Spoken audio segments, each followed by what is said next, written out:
Hi, I'm Brittany Ashley, your host of Breaking Norms, Building Dreams, your guide through this transformative journey in both business and life. This is your place crafted for dreamers, doers, or anyone who has been told they can't. Get ready as we challenge those narratives together. You're tuning in live to the United Public Radio Network, airing on 105.3 and 107.7 FM in New Orleans. We are streaming on all the popular platforms every Monday at 3 p.m. Eastern Standard Time. Join me for a candid and thought-provoking conversation celebrating your unique journey because you are worth it. Hello, everyone. We are already on a Monday. Can you believe that? I'm so excited to have Erica here today. I'll give a little bio, but for those just tuning in for the first time, welcome to Breaking Norms, Building Dreams. I'm your host, Brittany Ashley, and we are broadcasting live on the United Public Radio Network and UFO Paranormal Radio Network, 105.3 and 107.7 FM in New Orleans. Get ready to escape with us for the next hour as we break norms and build dreams with Erica. I'm so excited to have you today, Erica. Thank you so much. I'm excited to be here with you. So speakers, listeners, all the people listening to us today, if you don't know who Erica is a CEO and founder of Momwell, is a registered psychotherapist specialized in maternal mental health. As a mother of 3 boys, she has personally navigated the challenges of motherhood, including postpartum depression. She is a founder of Momwell to provide specialized mom-centered mental health support. An award-winning publicist, author, Erica has been featured in Times Magazine, US Today, and so much more. She's an advocate for inclusive, accessible maternal health and redefines motherhood expectations. I'm just so excited to have you here because one of the reasons why I started my business was to help moms work from home. So when I came across your platform, I feel like a big brother, like just watching you. I'm just so excited. Yeah, it's evolved a lot over the years. I always kind of joke that I did not go to school to become a therapist, to found a company and have a creative platform. And sometimes it's so strange how we find ourselves in these places. But yeah, we're doing some exciting things. You are doing so many exciting things. Maybe you can just share a little bit about your journey. And I know I did a quick bio on you, but I love to hear more from you than the bio. Yeah. Well, I started as a therapist. I was working in children and family practice, kind of just navigating my way after graduating, trying to figure out is this what life is now that school is done? And do I continue school? And I feel like, especially as millennial women, we've been told go for your dreams and shatter all these glass ceilings and trying to process that. And then I became pregnant with my first son, and I had 3 boys in the span of 3.5 years. And I was just thrown into the deep end, I feel like. Yeah. And I went through my own postpartum depression and anxiety throughout that time that really kind of came to a head after my third was born and my third postpartum, 8 to 12 weeks postpartum. And I talk about my story really candidly about how I got to this place where I just realized that I was not okay. I was not myself. I was ragey. I was irritable. I was anxious. From the time I opened my eyes in the morning, I was already at capacity. And any little thing that happened was such a disruption for me. I had such a hard time coping with it. And then I got some help, got some treatment, went on medication, tried to process all that was happening. And ultimately that led me to niching down in maternal mental health and specializing in this field. I didn't even know that maternal mental health was a thing. I was a therapist. I didn't know that this was something like a high risk time for women and families. I didn't know how symptoms show up and what this really looks like sort of tangibly and practically for people. And as I was unpacking that, my own journey for myself and learning and specializing, I started an Instagram page just to help others, educate them and support them in their adjustment. And that really just kind of organically grew and took off and has developed into a maternal mental health platform now at this point where we offer services across most of the US and Canada. I love that so much. I find I'm just putting your website there for anyone viewing. For the listeners, I'll put it within the comments on where to find Erica as well here. But thank you for sharing your journey with us and just being so authentic. I suffered also from postpartum with my first, and like I was scared to leave the house. I was like, I won't leave. I'm fine. And everyone's like, well, why don't you want to leave the house? I'm like, well, first off, giving me a kid for my first time ever, and you're expecting me to go do all these things. I'm just like horrified. So I didn't actually really understand or realize that I was suffering from postpartum until I started talking to the mental health nurses at the society here in Victoria, and they're like, "Oh, you're showing signs of postpartum, and maybe we can dig into that a little bit Yeah. of the moms or even partners listening, because it's important, I think, too, not just as a mom, but a partner to understand and see those signs too. Yeah. So we've got postpartum depression, which I think is more commonly talked about, but still often confused with like baby blues. And when does it become depression? When is it just, hormone fluctuations? And there's a lot of parsing apart there. And then there's also postpartum anxiety and, maybe birth trauma if we've had a really traumatic experience. Mhm. So when you're talking about feeling like you don't want to leave the house, well, from Mm. a depression standpoint, this could be like if we feel low mood, we feel like a lethargy, like so lethargic and exhausted that Yeah. even like brushing our hair could feel like it's a lot of work. Taking a shower. I mean, early postpartum taking a shower is a lot of work, regardless of whether you're struggling or not. But like little daily tasks start to become so challenging. Mm. Getting motivation to engage in things that you're usually interested in can be really hard.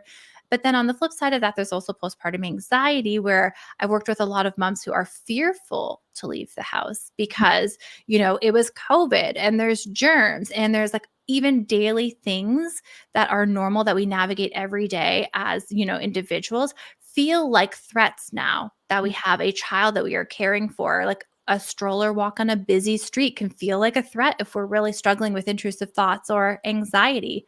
So helping people to understand what is new mom worry that is sort of average and expected versus what is postpartum anxiety that is now sort of tormenting you and really impacting your experience and your adjustment into your new role. And the same with baby blues versus postpartum depression. And when do we seek help, or how do we navigate these feelings? And it's often so muddled up. I was in it as a clinician and couldn't even see it for myself. Yeah. Do you maybe want to define a little bit more there for everyone listening of the blues part? Because I've heard of that too. So Mhm. I was just kind of told like this is what you have, and I didn't even think about looking more into it. I was just like, sure, okay, I'll come to like our, I don't know what they call it, like the circle for moms. Um, this is right before COVID, and then Mm. into COVID. Yeah. So I watch like a lot of reality TV, and I was just recently watching, is it The Valley, the spinoff of Vanderpump Rules? And they were talking really openly about baby blues and postpartum depression in this series.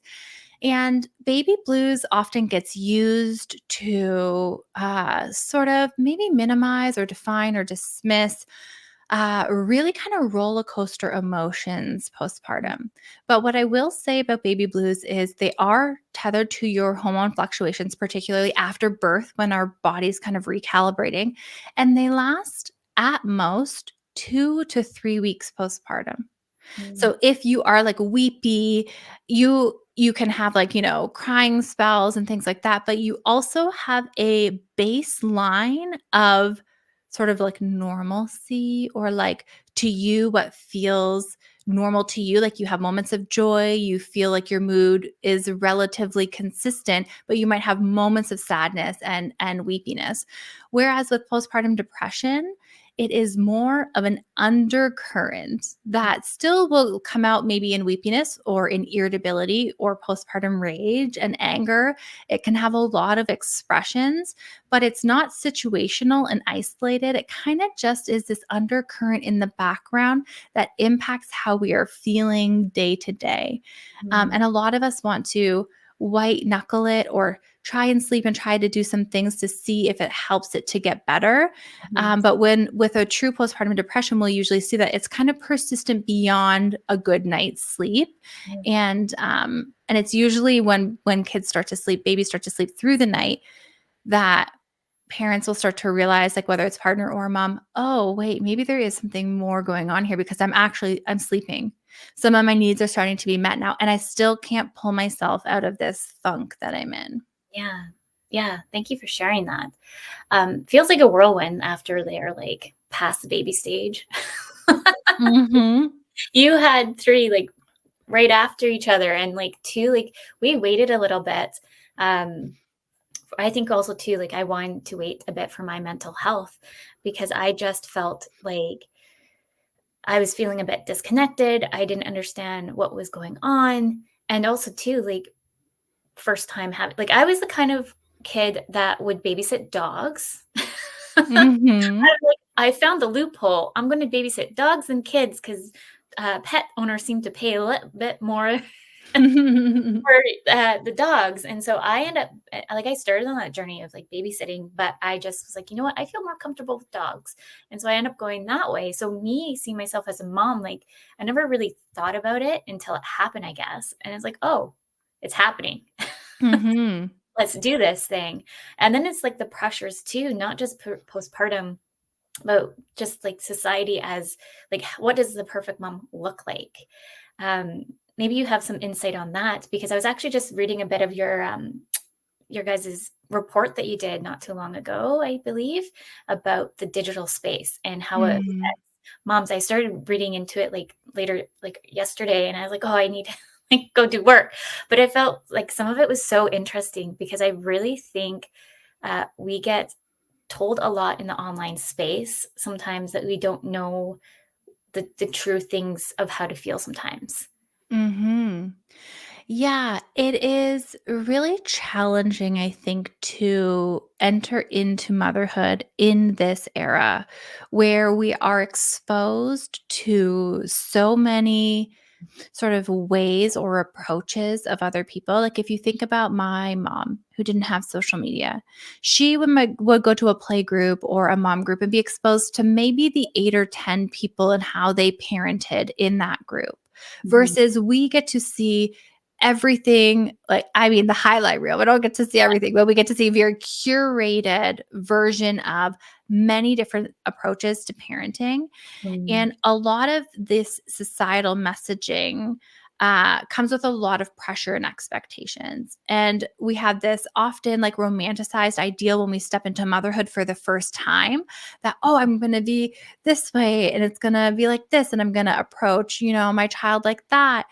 And we set all these expectations for ourselves or have internalized them from society's expectations. And then we step into the role and it is nothing like what we expected it to be. Yeah. And as a matter of fact, the further the gap between what we expect and Mhm. the reality of the role often predicts the level of distress and dissatisfaction we can feel. Yes. So if we don't understand or know or have been around a lot of kids, like I had not been around babies and didn't really have a realistic sense of the sleep deprivation or how to prepare and have a postpartum plan or any of those things. Mm. And so as we have this gap in reality and expectations, then there's a lot of distress and pain and confused emotions that come with that. But one of the things that I've seen that happens that's maybe the most detrimental of it all is that we often look around as mothers and see that everybody else appears to have this under control. They Yeah. seem to be doing it and they seem to be doing it well. So the fact that I am struggling right now in this moment means that I wasn't cut out for this role, Mhm. means that I am failing in some way or I'm not good enough. And rather than sort of fact checking the expectations and like the absolute unrealistic, weight and responsibility we put on mothers and women, we blame ourselves and feel like if we just recommit to doing more tomorrow, better tomorrow, that we'll be able to sort of emulate this perfect mother myth that is out there. Yeah. I find like this year, if anything, I've been like repeating to myself is give yourself grace. Like building a business, raising two small kids, it doesn't happen overnight. Rome wasn't built overnight.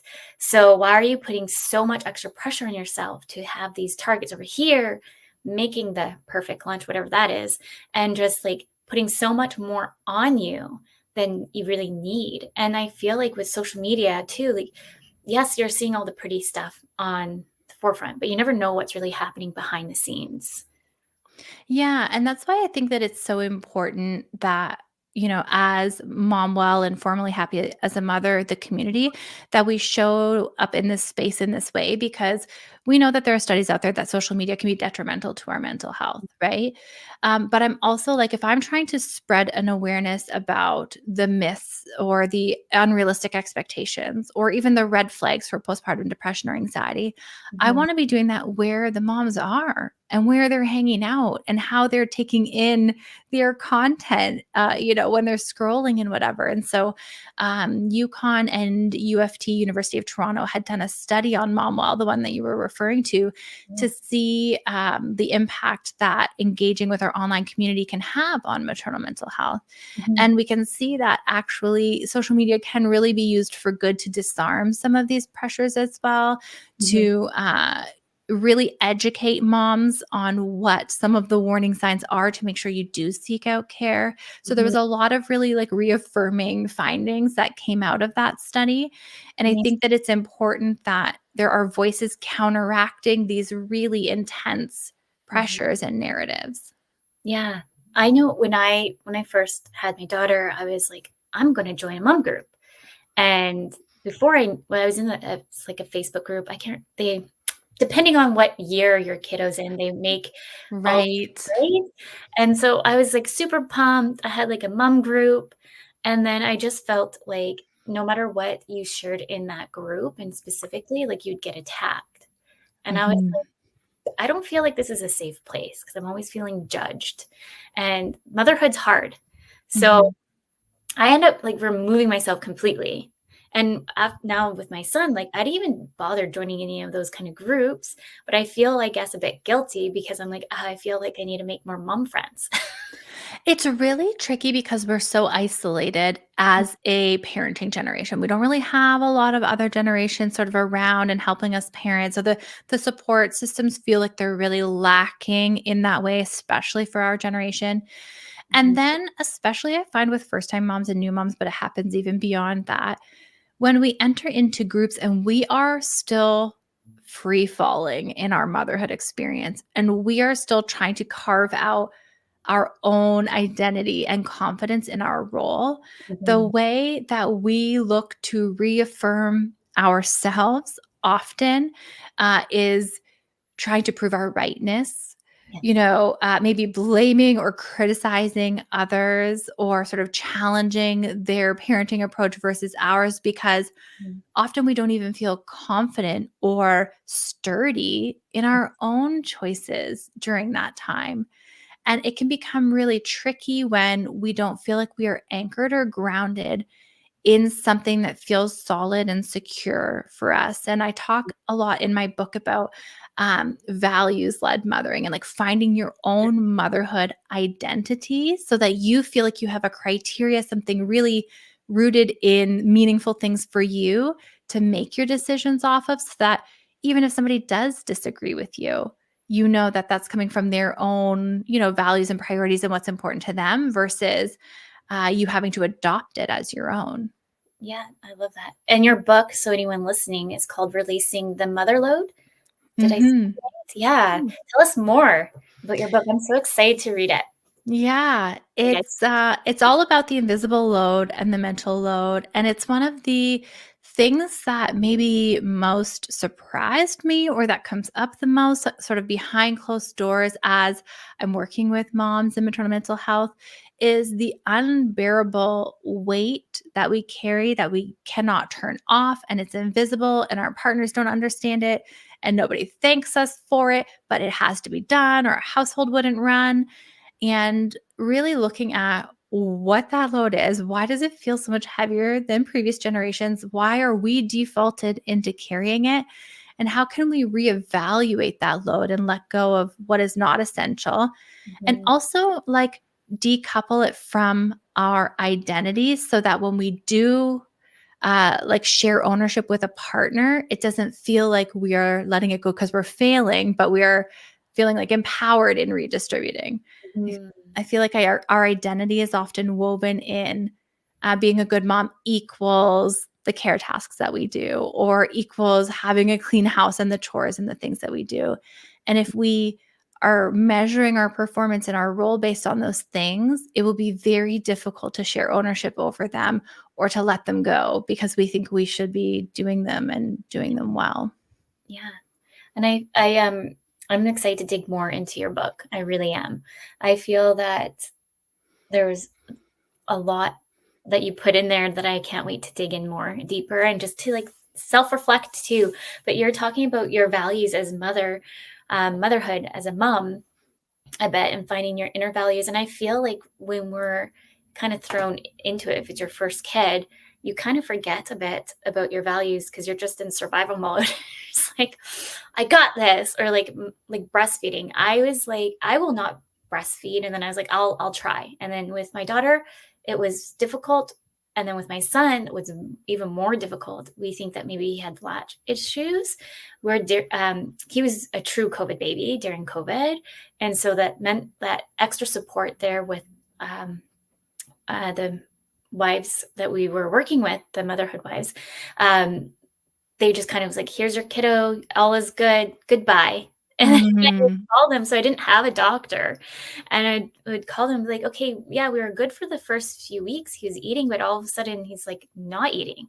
And so I was just kind of in that spiral again. And I think I wasn't even fully like let go of like the depression before.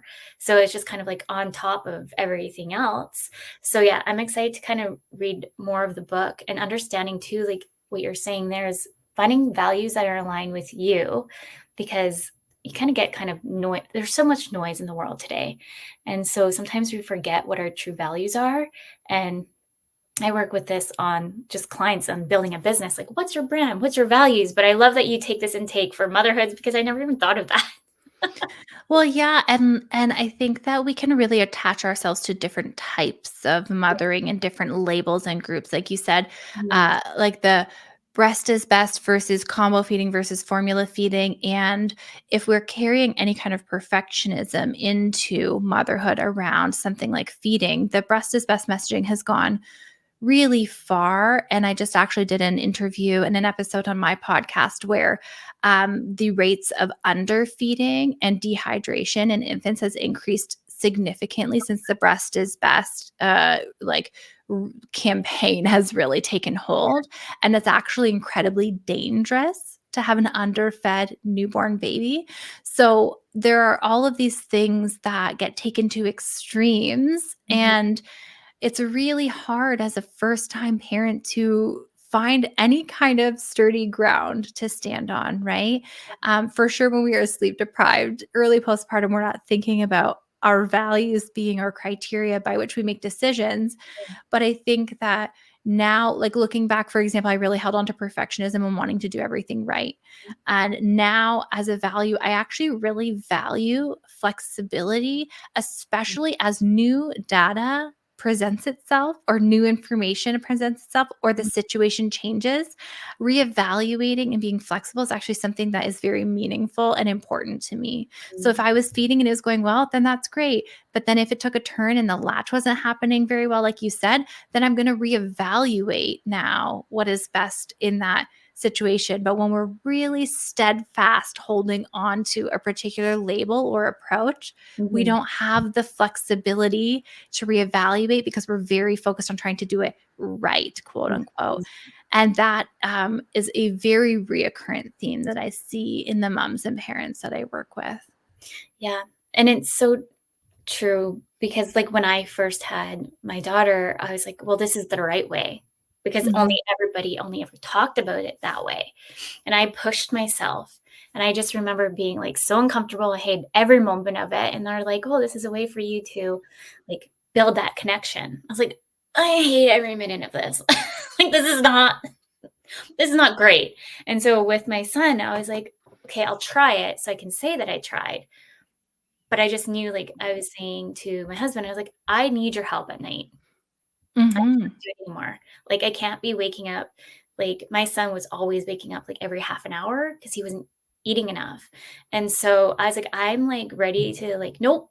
So I was like, "Let's try the bottle. Let's try to get him to do both." And so then naturally he preferred the bottle, and I was like, "Well, he he spoke." He showed Mhm.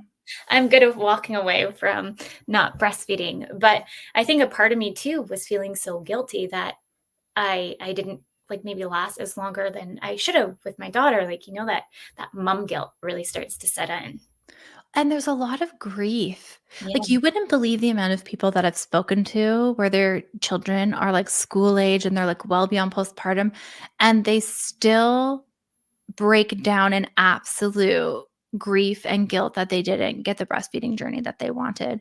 Mhm. And that speaks to a couple of things for me. One, the enormous pressure that the one singular approach sort of messaging that we've got puts on women and mothers. And there's a lot of misinformation here about that every woman can produce breast milk when actually the rates are like 1 in 5 to 1 in 7 women don't produce enough milk to actually feed and sustain their baby. Like there's a lot here, just even based on like the data.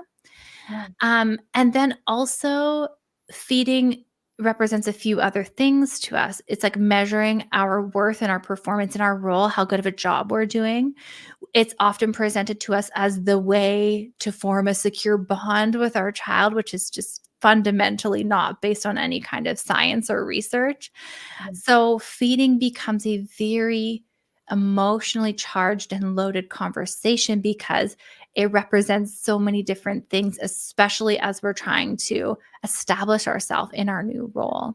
100%. I feel too like it really, like, I think hit me harder when I was at the hospital because Mhm. the nurse would not let you go unless you showed that you can latch, or, like, it was just like, I remember she was not the nicest, like, I was like, "That's Yeah, and well, so." and a lot of hospitals have, like, breast is best sort of, like, mandates and things.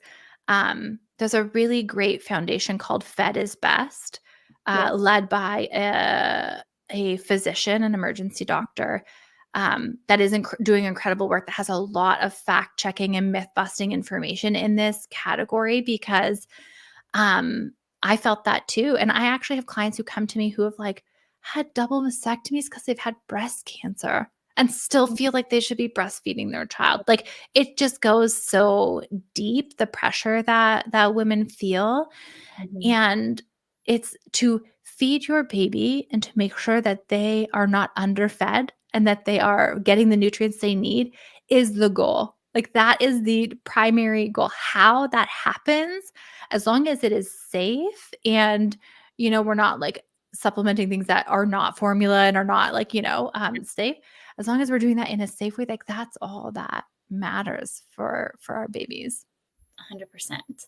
And I feel like it's taken me some time to kinda, I guess, I don't wanna say accept the concept, but more or less, like, give myself, like, that, like, it's okay, like, it's time to move on. You've done what you could do. They're healthy, and let's go to the next stages in life because now we're on the school stages. Yeah, I think acceptance is a good word for it, to not sort of beat ourselves up over or, be self-critical or shame ourselves. Why couldn't you just, or if you had just done this, like Mm, finding some acceptance to say, like, listen, either he wasn't latching or I was underproducing or like whatever that is, and like giving ourselves some grace or speaking to ourselves the way we would speak to a friend of ours who was struggling um, is exactly it, and getting to that place. And sometimes it takes some processing and it's harder for some more than others. And But hopefully we can get to that place where we can find some peace with how our feeding journey went. Yes, 100%. We're already midway. Can you believe Oh it? my goodness. Welcome to Breaking Norms, Building Dreams, and we're live on the United Public Radio Network and UFO Paranormal Radio Network 105.3 and 107.7 FM in New Orleans. I know we have some listeners, so if anyone wants to pop in some questions, you're welcome to, because I can see you. But yeah, like it just opens up, like the more, like we're done after 2. I don't know if I could do 3. We have neighbors across the street and they have 3. And I'm just like, I don't know. Like, I feel like I'd be one outnumbered. It was a big shift for me and us personally. Like I felt like it was exponentially more children than 2, but not everybody reports that feeling. I think it's just that we were already kind of feeling at capacity. So it kind of threw us off kilter a bit. But yeah, it's a lot of kids, it feels like. But the one thing that I love, because I was an only child, so I actually always thought if I ever had kids down the road after meeting my husband, I was like, oh, I would want three boys.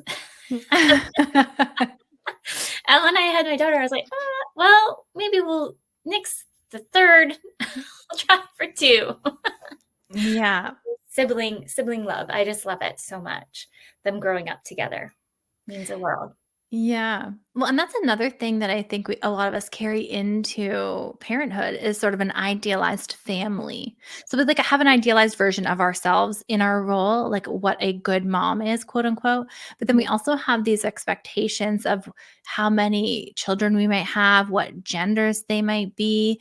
And I work with a lot of clients on grief around whether they can have another child or not, or their partner has changed their mind, or in a traumatic birth, they've lost the ability to grow their family, or all kinds of situations that play out that change or alter what that idealized version of our family might look like. Or like you said, you got two kids deep and we're like, I think that this is it for us, right? And being able to process that and come to terms with that. The decision about whether to add a baby to the family or not, I know that sometimes that is not always a choice that we still have. And that's, I just want to acknowledge that.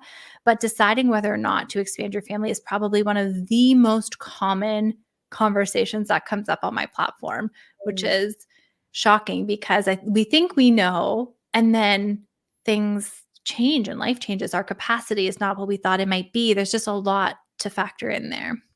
Yeah, and I still think we're still in that society too of, oh, are you guys been together for how long now? Are you going to get engaged? Or when are you getting married? Oh, you're married now. When's the kids coming? Oh, you have one kid. What about the other? It's like never stop. Yeah. And all of this line of questioning for mothers and women in particular is all anchored in children and family, right? Like it's all like, oh, your kids are getting older. With me, I always get asked, oh, are you going to try for a fourth? Are you going to have the girl? Or if you start to get some capacity and the kids are all in school, it's almost like, I don't know, we fill that space with more child-related activities or expanding our family, and I'm like, we are allowed to exist and want things for ourselves and to desire things for ourselves outside of our role as well, and that is okay. Yeah. This is Terry's comment. The natural order of life in the family, children. Maybe you can expand more on that. Yeah, I don't know. Comments there, Terry. Maybe you can expand a little bit more what you're saying there. But yeah, I just feel that there's in society as a whole, it just always, there's just so much pressure coming in different areas. And then it could also come from upbringing or so forth. So just so many different angles around it. So I just want to go back to your the value piece, because I think that's so important. Do you have any tips for moms, parents that are listening that are struggling to find their inner values? Mhm. I actually have a free exercise or resource called a values sort. So momwell.com/values sort. It's a free download. And it's an exercise with lots of different values words because often we don't even know sort of what words to start with little descriptors. Um, and like little kind of like definitions of what that value means. And Mm, you cut the cards up, you lay them out on the table, you can sit with your partner or do it by yourself and just read them out loud and what resonates and what doesn't. And first we get rid of all the things that don't resonate, mm, and then we start to dwindle it down and get our 5 to 10 top priority values. And mhm, I see values as having like a few different spheres. So like I have individual values, me, Erica, the person outside of my role, right? And those are things like constant development and mastery of things. And that is constant learning and improvement like of myself and in the things around me. And then I have values within my role as a mother and as a family, we have values. So being able to go through and say, okay, I really value, for example, slowness. I really value slowness in our family life because my business and professional life is so freaking chaotic mm, that I really like to try and keep a minimal, slow schedule with our family and the kids so that we are not running out the door 5 times a day on the weekends.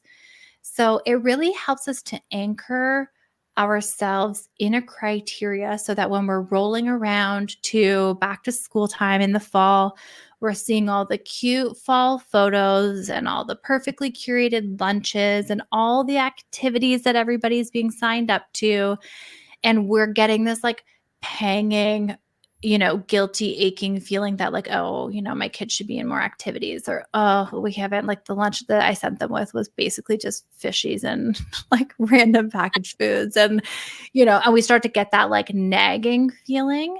We mhm, can say, well, actually, we really value slowness. And that's why we didn't sign them up for every single activity this fall that we could have because we want to have some family time. Or it's okay to value convenience yeah, sometimes and choose the path of ease when it comes to school lunch that I know a lot of folks in the US have, or various approaches, because we don't have to always do the most labor intensive, time intensive, cost intensive option. mm, And I think that we miss sort of like we confuse that yeah. with equaling being good for us and our children. Like the more time and energy and money it takes, the better it is for our family. And that's just not true. And so our values help to give us a criteria to make those decisions.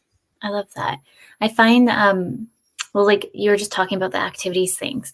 And so my daughter was in Taekwondo. She told us that she was bored.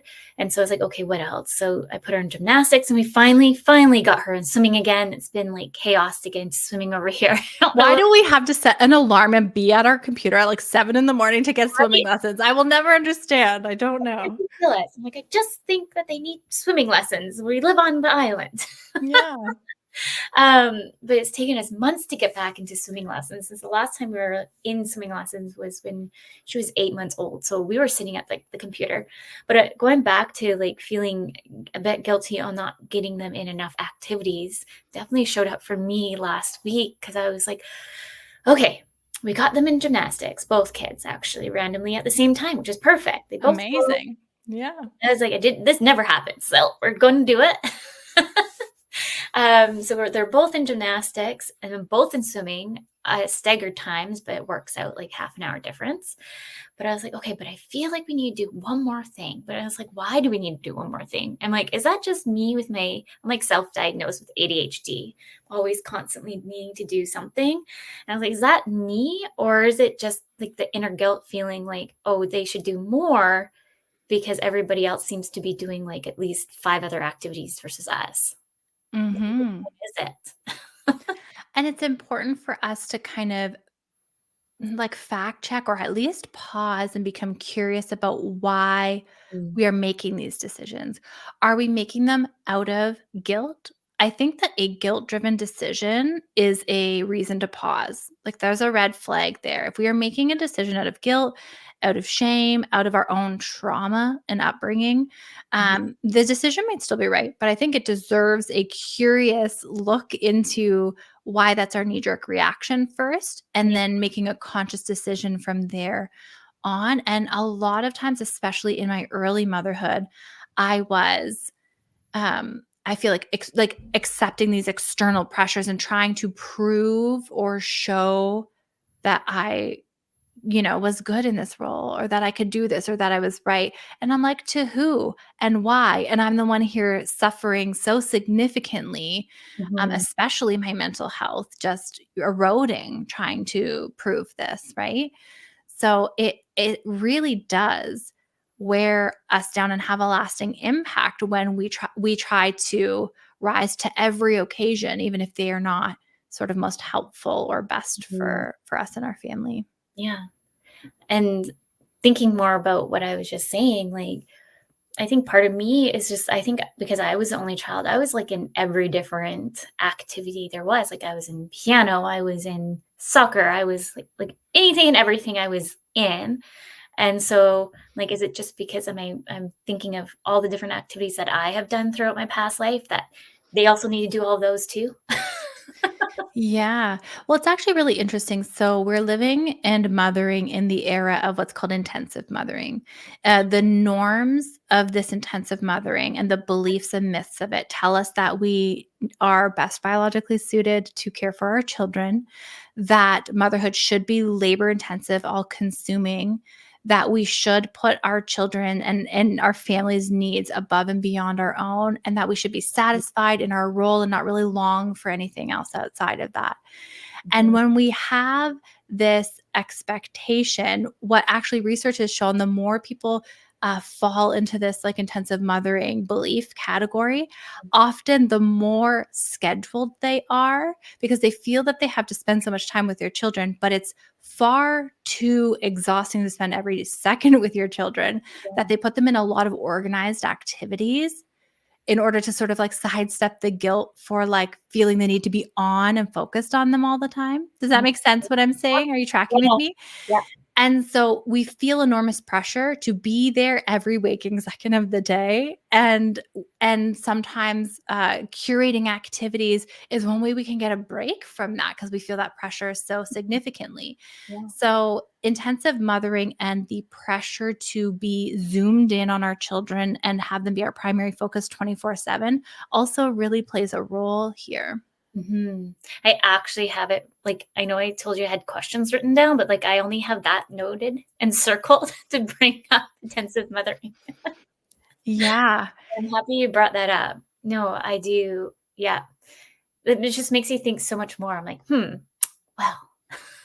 Yeah, like what decisions have been my own versus what do I feel like I should do to be a good mom?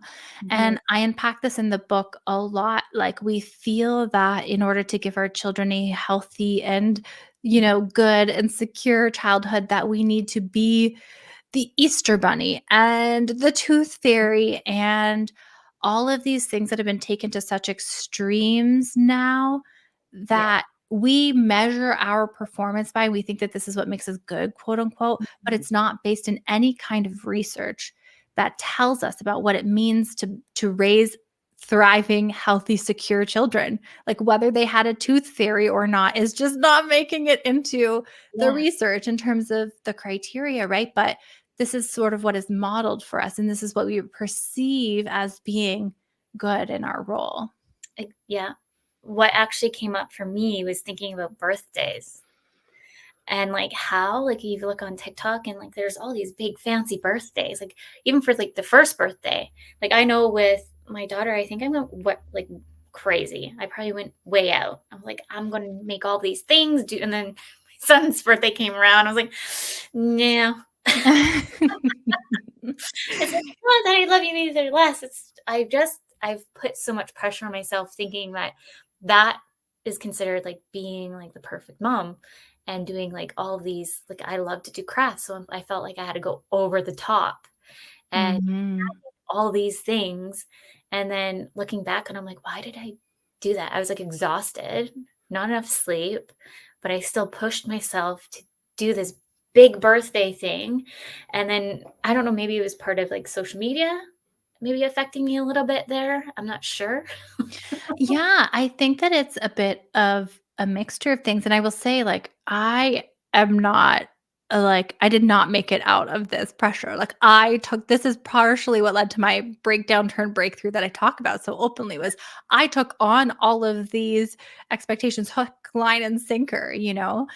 So I'm not talking about it from, like, an outward view in, like, I lived this and I felt it so strongly as well. And I think that it is when we don't know our own definition for what it means to be a good mom, and we've not really given that thought. And understandably, in the postpartum, it's chaotic, and that's not the first place we go to. But when we don't actually intentionally carve that out, what happens is we try to emulate and step up into every sort of little expectation we think equals good motherhood, and we're going in a million different directions with no real bullseye, with no real plan, with no real goals or measurable outcomes or like any kind of focus, and we can't possibly please everyone and do all the things right. So carving out what it means to be a good mom for us, like for me personally, it is being able to allow my children to have their feelings and validate them, and allow a safe space for them to express them and talk about them, and to be there for them consistently as a safe, dependable space, Mhm. attuning to them and noticing if they're not quite okay and if something is wrong, and making space to talk about it. Mhm. Being a good mom to me also means taking care of myself so that I have the capacity to show up for them, because before I did that, I was so irritable and cranky and ragey that I wasn't showing up for me or for them. Like it wasn't healthy for anybody.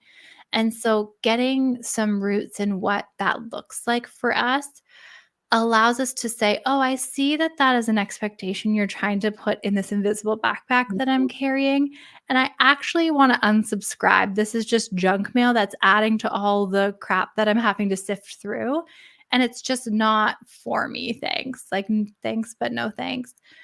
And it's not because we're not good enough, it's not because we're failing, it's not because we can't do it, but there's something to being able to say, "I could do that, but I'm actually choosing not to." That is really empowering and allows us to show up in our role differently for ourselves. Mhm. Yeah. I yeah. It's all about, like we were talking about, values and boundaries, and I feel like having that inner reflection too, and giving yourself that moment to be like, "You know what? I'm not showing up the way that I want to be showing up, so how can I, fix this? Because I want to be able to be there, I want to be present." Um, I know one of your, shows that I was listening to, I can't remember the topic that I was listening to, but you were talking about, parenthood and how partners they can show up too and do dishes and or all these other things in between versus just us. Maybe you want to talk a little bit more on that, because I do believe, like, my husband and I, we share. He does the cooking. I know, but nowadays it's like, well, you should be doing the cooking. It's like, no, I don't choose to because I prefer to clean. That's my outlet. I find it Mm. helps me release the day a little bit. Sometimes I prefer the cleaning because I have my own way of cleaning. Yeah, well, it's really interesting in doing the research for releasing the mother load. I did not really expect to find gender norms at the root of how things are often divided in the home.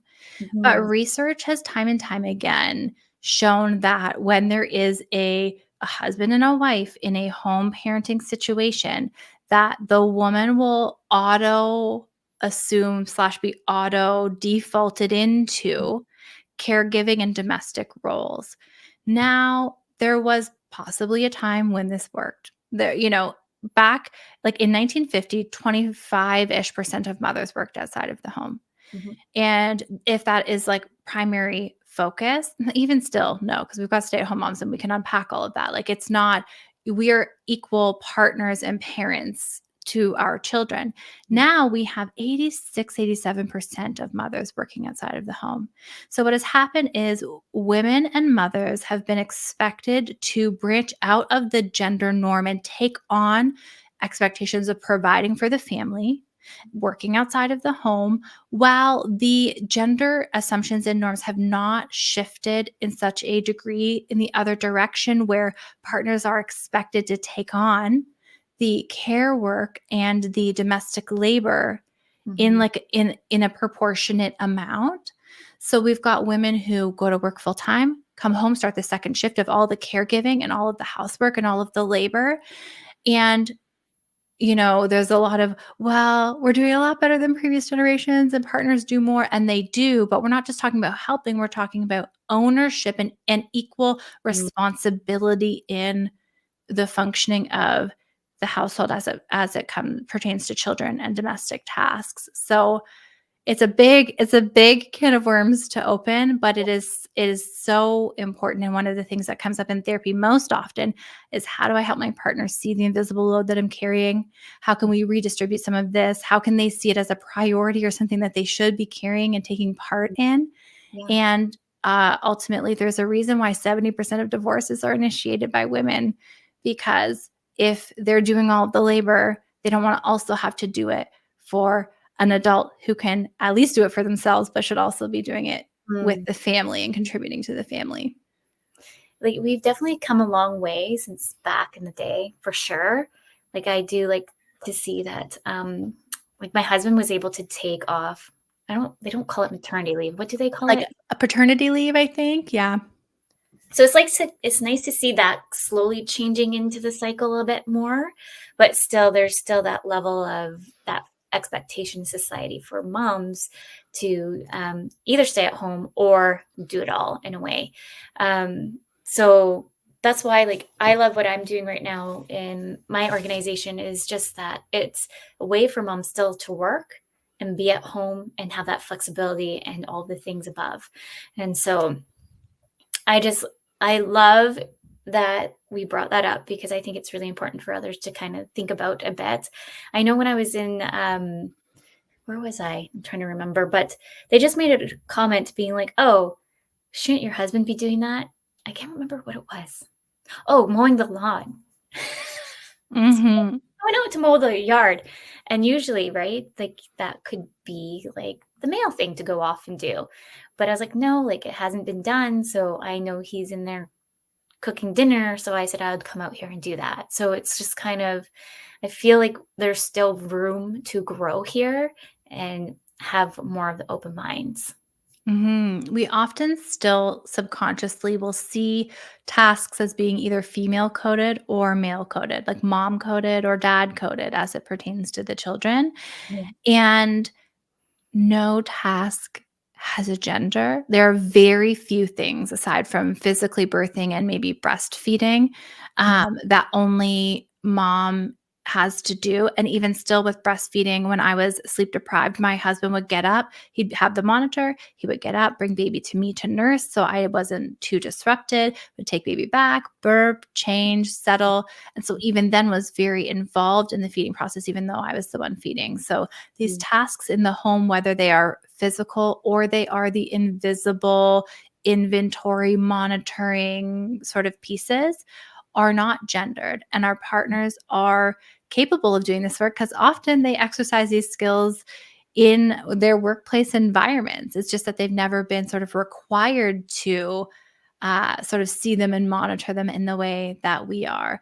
And this doesn't happen overnight. It doesn't go from 0 to 100, and we don't redistribute, um, you know, on a one-off conversation. My husband and I have been undoing these gender norms and having these conversations for a few years, but now he is probably more the primary default parent in the home than I am, and it's been sort of a complete role reversal, which has Yeah. freed me up and given me capacity to build an entire company, right? Like to write a book on this topic. And then without my sort of reclaiming of some of my time and space and his partnership to do that wouldn't have even been a possibility, because my time would have been spoken for in this domestic labor and in Mhm. these caregiving tasks. So it's really important to, start to just become curious about what this defaulted labor looks like in your home and what it means, and start to have these conversations. Absolutely. We're almost at time. What is next for Momwell, or what's your future goals? Oh gosh. Well, I've got lots of goals in lots of different areas, but for Momwell, the maternal mental health platform, right now we are focused on expanding the states and provinces that we are offering specialized maternal mental health care, psychotherapy in. So we're in 15 states, we are in several provinces, and we are focused on being accessible and lowering barriers. So we're getting in network with insurance companies in the states so that people can easily engage with our services. So that's a big piece of what we're working on right now. Working on another proposal for another book on anger and rage in motherhood. Yeah, lots of big things on the horizon, but ultimately, the mission has always been that people would be well equipped with understanding that this is a high risk time, and why and how to make plans and do things to set ourselves up for a as smooth as it could possibly be, or healthy transition into parenthood. So we've got lots of different resources and ways to support families in doing that. Amazing. I'm so excited to see the new book and then finish reading the other book. I'm a slow Mhm. reader, but I'll get through it. Yeah. But thank you so much, Erica, for coming on today. I absolutely enjoyed having you. For those just listening or just turning off, thank you so much for coming in to Breaking Norms, Building Dreams. Next week, we have a surprise guest. Just want to finalize some things, and I'll announce that sooner than later. But with that, everyone, remember your journey is unique and your worth is unquestionable. Thank you. Thanks.